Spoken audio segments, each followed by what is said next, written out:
નમસ્કાર દર્શક મિત્રો, અવર રાઇટ્સ ન્યૂઝમાં આપનું હાર્દિક સ્વાગત છે।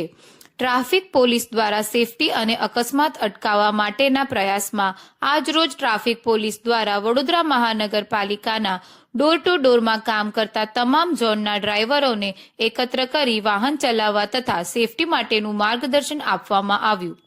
કોન્ટ્રાક્ટર કે સુપરવાઇઝરને કહી દેવાનું લાયસન્સ વગર ગાડી ચલાવવાની નહીં।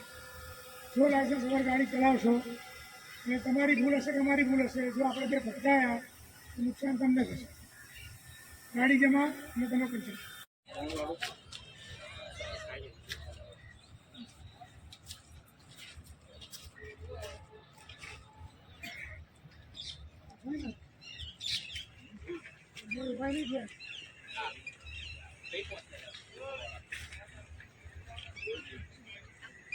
કોઈ અણબનાવ કે બીજો કોઈ એવો બનાવ ન બને ત્યાં સુધી તમને ખોટી રીતે ચેક કરતા નથી, તમને ઊભા રાખતા નથી, તમારું કોઈ પણ પ્રકારનો વિલંબ થાય એ પ્રકારનું કાર્ય કરતા નથી। તો આપણી પણ જવાબદારી છે, કારણ કે તમે જોતા હશો સામાન્ય નાગરિકોને જ્યારે ડ્રાઈવ આવે ત્યારે પોલીસ વિભાગ તરફથી 4 રસ્તા કે કોઈ પણ એવી જગ્યાએ એમને ગમે તેટલી ઉતાવળ હોય પણ કાયદાના પાલન માટે એમને ઊભા રાખી અને વ્યક્તિગત રીતે ચેક કરવામાં આવે છે।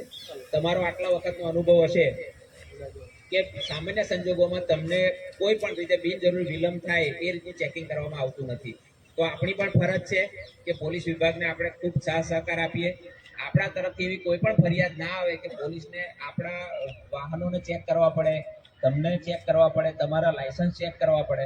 એટલે પરસ્પર આપણે કાયદાનું જો પાલન કરીશું તો તમે નિયમિત રીતે કામ સારી રીતે કરી શકશો। જો તમે નિયમિત રીતે દરેક સોસાયટીમાં તમારા રૂટમાં કામ કરશો તો નગરજનોને પણ ટાઈમસર પોતાનો કચરો કે મોકલવા માટેનો ટાઈમ મળી રહેશે। એટલે આ બધી બાબતો માટે આજે જે જાગૃતિનું